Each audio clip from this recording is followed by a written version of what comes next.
I'm here with Fernando of Moonspell to talk about Opus Diabolicum, out October 31st on Napalm Records. I feel like this is like one of a kind record. Really a lot of fun that you guys are doing these things, always thinking outside the box. First of all, thank you very much for taking the time to join me for a My chat. pleasure. And let's start with that, thinking outside the box. You guys did a concert in a cave. Now you've done a concert with an orchestra. Is there any other great ideas left in your box of magic tricks that you're willing to unleash onto the world? Well, it's great to be speaking with you again, Pedro. It's been a while. You look great, by the way. Thank you. So do you, Yeah, thanks. I mean, we're aging gracefully, hopefully. like a fine Um, wine. yes, like a fine Portuguese wine. Um, what can I say? It's like I think a band is made up of ideas, at least the Moonspell. We're a struggling band. We have to keep ourselves on the radar of the fans. You know, it's a fight with every album. It's a fight with every concert.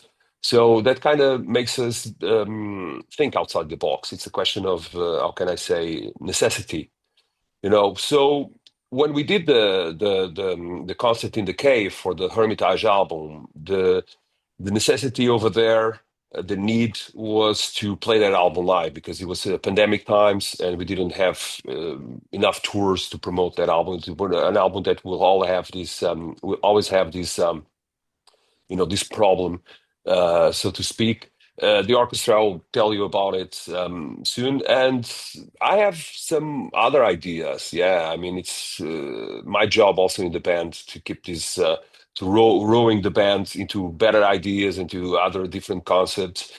One of my ideas is that as you know, Portugal is the westernmost country in Europe. You know, and we have this really special place called Cabo de Roque, which is like a cape that oversees the Atlantic, and I would love to do a concert there, with crowd or without crowd, just a metal concert, mixing metal and nature with those big heights, those big like that big coast of Portugal, those mountains, and drones recording it, and so. Whenever the occasion arises, probably it will be another idea I have. I saw a video that was quite like this. It was from the Swedish band Shining, and I loved it. And I think Portugal has everything to also have these landscapes and this metal together with the nature kind of thing. So we never know. Let's see what the future brings. So how was this idea for this show with an orchestra? How did it all come about? Well, I think to be honest with you, it wasn't really like a dream come true. We were not even it was not even in our radar to do something with an orchestra so soon. I mean, we had some invitations before from some festivals, also from Mexico, from Spain. They do all these kind of things over there all the time. But I thought we weren't ready, and I thought it wasn't the occasion. So when we came out of the pandemic and started touring, the idea in our minds was to make new music, new album after Hermitage.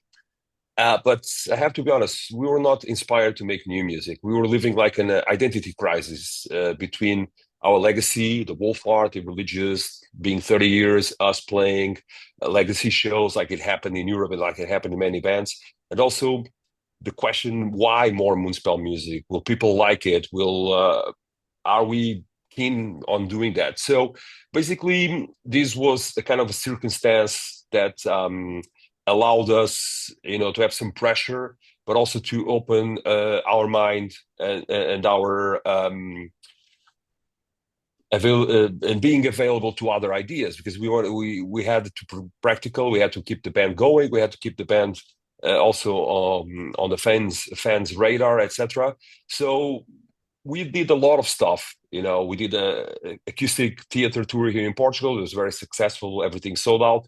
And one day I just got a call from a big new promoter in Portugal. They are promoting the Mel Arena, which is where the Dream Theater, Iron Maiden, Slipknot played. And they wanted Moonspell to play there. Obviously, the arena can accommodate different kinds of audiences, sizes of audience. So the first plan was to have Moonspell to play for 5,000 in the arena, but in a smaller version of it. and we ended up having 8,000. That orchestral show with the orchestra was our biggest show so far, headlining. And when the promoter called me, I told her, "Well, I don't know. It's a big project. It's a big plan. So we really have to make something special." So that's how the orchestra idea came up. I had a talk with Maestro Vasco before during the pandemic still, and said, "I really want to work with you guys, and would love to do something with your orchestra and something Portuguese metal band, a Portuguese symphonic orchestra." But I mean, back then they say we could not even go for a drink, let alone have 50 people on a rehearsal space, you know, playing together. So the time was right, and we decided to go, headlong into this big project. It took us 2 years to get to the final result, to the DVD pack, to the live album, to the streaming, to the digital files that is going to be released on the October 31st. But all in all, it was a crazy idea, but we pulled it off, and we were really proud about it. Yeah. When it came to putting the set list together, how much work does it go into taking songs that you guys have created under a completely different set of circumstances and then maybe rearranging them in the way where the orchestral pieces can add more fire, more texture to these songs, and the songs can still feel like Moonspell songs? How is that process? Well, we had a background on 1755, our Portuguese album about the earthquake. There was a lot, there was some real instruments already, there was some virtual orchestration. So we wanted to base some of, as the concept was in Lisbon too, and this album speaks really loud to the hearts of the Portuguese fans, even though there was people from everywhere on that October night in 2024. We really had something to start, like a basis, a cornerstone, because we always wanted to play those songs with an orchestra. We didn't know about the rest of the repertoire, so we started off from there. And when you work with a classical orchestra, the first thing you have to do is to translate your music into score. So we had this guy, Filipe Melo. He's a very famous guy in Portugal. He's like kind of a Renaissance man. He has his hand on everything: humor, comic books, cinema. And we worked with him as a director for Lycanthrope video in 2012, and Also in My Dreams. There was a movie he made, the first Portuguese movie about zombies back in 2003, I think. So we knew him. He knew very well what Moonspell was too, and it was a big challenge because it was also the first time we were working as musicians together. So Philippe had this job of coming to us, helping us to choose the right songs, so to speak. There was some criteria over there too, and the master. So it was kind of a negotiation between Moonspell, the orchestra, and the arranger. What we wanted as Moonspell is that we wanted the 1755. We wanted some of our evergreens like Vampiria, Full of Madness, Alma Mater, but we wanted also to have a narrative and a flow, and we wanted to show more of Moonspell and not just the evergreen. So that's why we went also to do songs like the instrumental Proliferation, Finisterra, from Memorial, Everything Invaded, from Antidote, Scarlet Flower. So people were kind of like surprised about the choices, and there's a lot you have to consider because no classical musician will. They were very cool about it, but they have a certain to play metal, and with all these big arrangements we only could play for around 15 songs. So they wanted to play 7, they wanted to play 8, and then we convinced them, with a good roast and a good bottle of wine, to go the full show, 15 full songs, like around 90 minutes playing. So I think taking into consideration, I think we did a show that was solid when it comes to set list, dramatic, theatrical as well. And I think that also because of Philippe and because of Maestro Vasco, things blended together very naturally. And Philippe is one of those guys that you give him a job, and we wanted him for this particular reason too. And also, the maestro also wanted him. It's like he gets totally obsessed about the job, so he overdid it. He wrote 250 pages of score, which is a lot, for 15 songs. He wrote the intro to the to the show and everything. So it was quite essential for getting this through. It's like you have a book in English or in Greek or in Chinese, and it's you really want to read it. It's like a masterpiece, but you need to translate it into English or into Portuguese. That's the job of Philippe. It translates into notes and scores and arrangements, all our music, and it sounded beautiful. So it even sounded beautiful without Moonspell there. We went into some orchestral rehearsals, and it was like being in a soundtrack. It was like awesome. How much did you guys practice, for lack of a better word, working with the orchestra to get everything nailed for that one performance? We tried to keep things very simple. So we asked the orchestra what did they want, and they were very, very practical about it. When you go to a show of this dimension, a lot can go wrong. So if you approach it with simplicity and a kind of let's say collaboration spirit, I think that was the best, and that's exactly what happened. So in numbers, we had two full rehearsals with the orchestra, and they had three rehearsals without the band, and obviously we were practicing our songs also with the MIDI. There's a program called Sibelius that it's where the arrangers write, so we can have it on a track, on a sampler, and just it's not real instruments, but we can get the hang of it.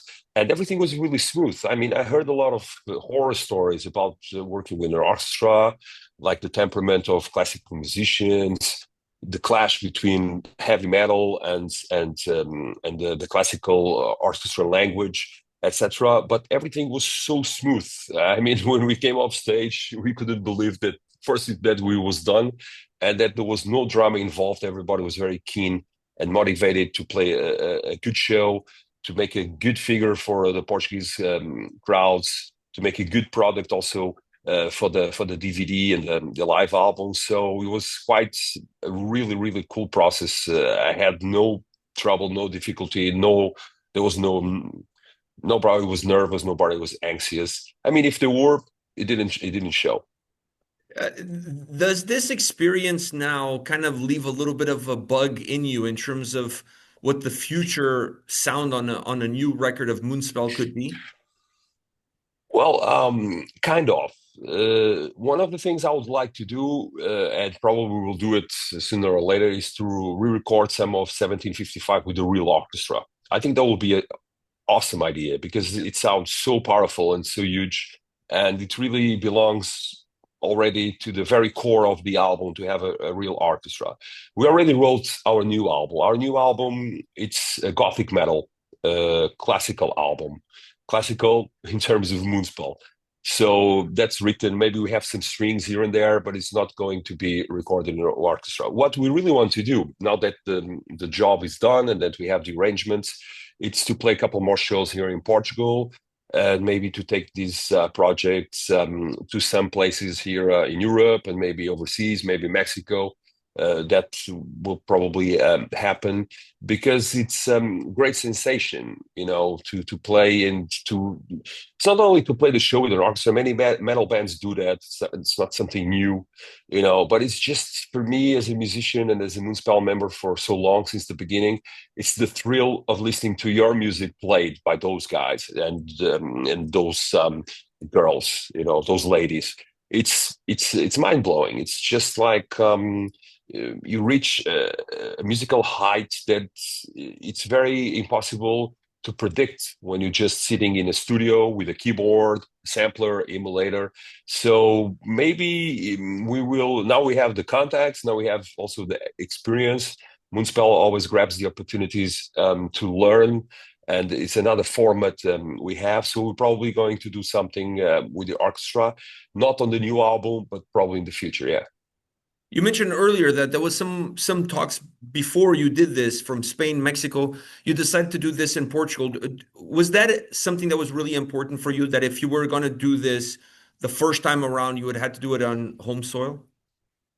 Yeah, not just for symbolic reasons, but also because it's our comfort zone. So we knew we could sell those tickets. This ticket sale was really a surprise. We had to change we call it the portals. So we have portal H, portal G, portal. So the doors, the gates of the arena, they were always going back and back, so we could accommodate more fans. And we needed to do that in Portugal. We also did a lot of promo. We went to radio, we went to television.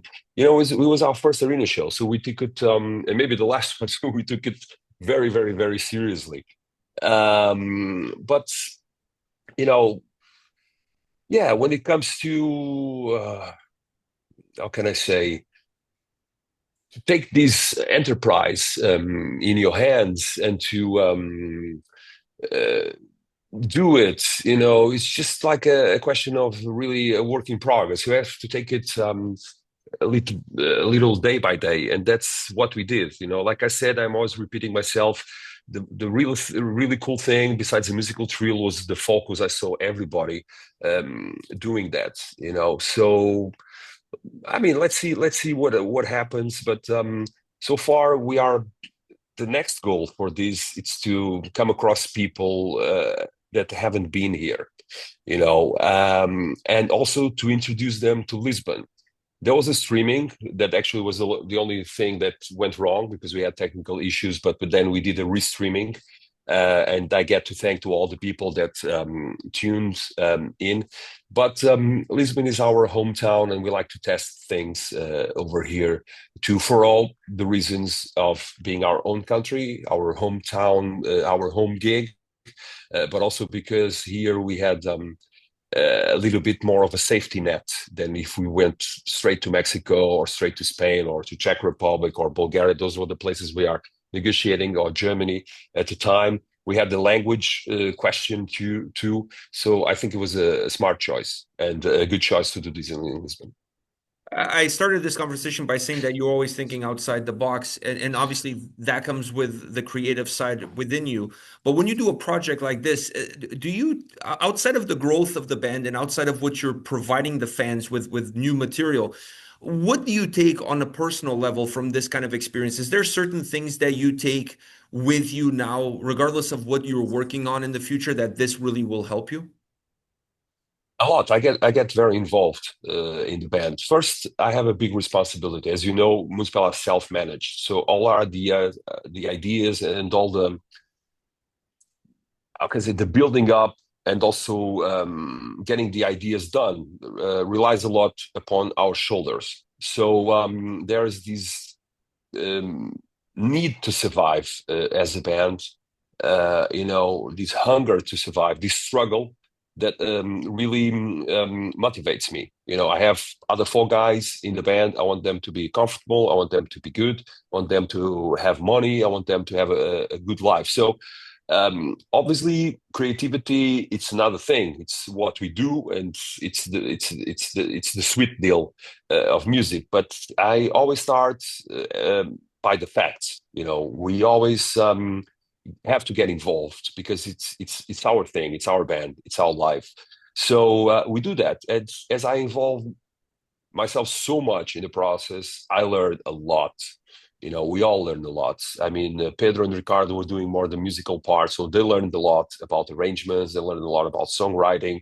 They learned a lot about the maestro role. For myself, I learned a lot again about promotion, marketing, selling tickets in an arena, working with such so many people, how many, from everything, from the creative spark to how many chicken will be served that night. And I kind of like that. I always thought music is indeed very spiritual for me. Of course, it's everything, the cliche, the escape, the happy place, etc. But it's also work.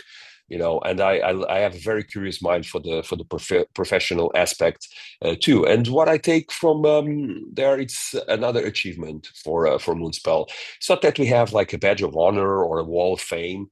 It's just that our story is so unlikely, and that coming from Portugal, that when we are there, it's not like we are being totally self-consumed about having so many people watching us. We're very cool about it. It's more the case that we've done it, and that feels really, really great. I mean, we're all very I would say not afraid, but we had some doubts about playing in such a big place, even though we have so many fans in Portugal and that we have built our career over here, like in a solid way.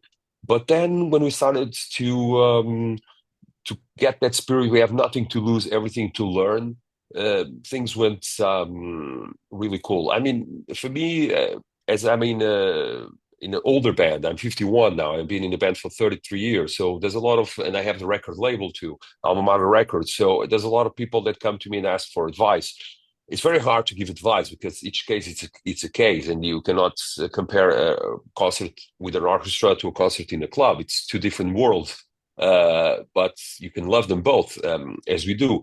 So I always say, like, grab the opportunity, like we did, seize the opportunity, and manage your expectations because then you'll be much happier in the band too. Yeah. I've always thought about this, and now that you guys did this orchestra thing, it really opened my mind to a different idea. Seeing you live, you always create like this four-dimension experience. It's not just about the music, it's not just about the sound, it's about the performance that you guys bring on stage, but specifically you as the frontman. Have you ever thought of doing, I don't know how popular it is in Portugal, but here Broadway is extremely popular in North America. Have you ever thought of doing something like that, taking Moonspell on Broadway, doing a style show where you create the score, soundtrack, perform, and then you guys act as well? Well, I know what you mean, and Moonspell for me, and I kind of tap into theater in a way. My ex-wife, she was an actress. I always watched a lot of theater, and even when I go to see bands, I like some theater, some theatrics, as they say. And I think heavy metal has a lot of that. Other kinds of music too, but they are more nonchalant, and heavy metal it's about visuals and about props and everything. And myself, I had some experience already as small parts um, on some, like for instance, there was this History Channel Europe Portugal that they did um, documentary about 1755 earthquake. So I was there as a guest to speak about my experience with the music we made, etc. But I was there as an actor too. I played the cardinal that was the enemy of the marquis. And it wasn't too bad. Of course, I was very nervous about it because I'm not an actor, and for sure I'm a really bad actor. But we could get it done. And just recently, I also played a small role uh, in a movie here in Portugal, small movie that it takes place on the 19th century, and my role was a priest too. So there's a connection. I always play the priest. So I think it's a great idea. But people in Portugal from theater and cinema, they are so I wouldn't even say prejudiced. They are so unaware of Moonspell sometimes, that it's quite surprising for me that we don't get invited more for soundtracks or acting or doing cameos, etc. Because it's not that it's already we knew it will be like something a one-off. But yeah, it's just that they always ask the same artists, they always ask the same songwriters. It's a kind of and our even for commercials, etc. We don't get this kind of demand.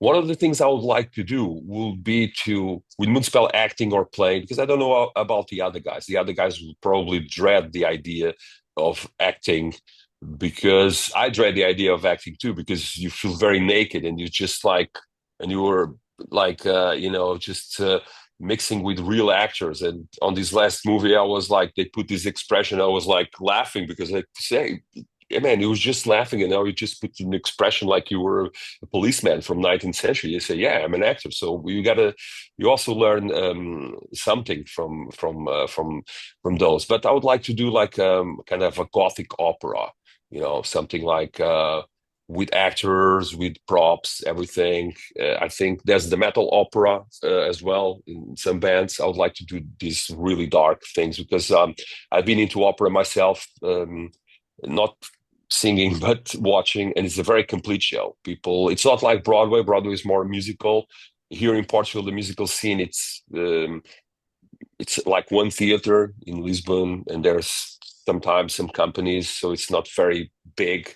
Let's call it as Broadway is, or not so famous. But I think that will, I think it will be good for everybody. You know, we could experiment with something else, and the people involved in theater and cinema could have some different voices to like just working with them. I think it would be a great idea. I think it would fit you guys perfectly. Fernando, thank you very much for your time. The album comes No out, problem, Tim. Opus Diabolicum comes out October 31st on Halloween. Couldn't be any better. Comes out on Halloween on Napalm Records. Go pick it up. The DVD, the vinyls, like everything is going to be available. I'm going to have a link in the description to the Napalm Records shop so you can go pick it up. And once again, thank you for your time. No problem. It was a pleasure. Anytime.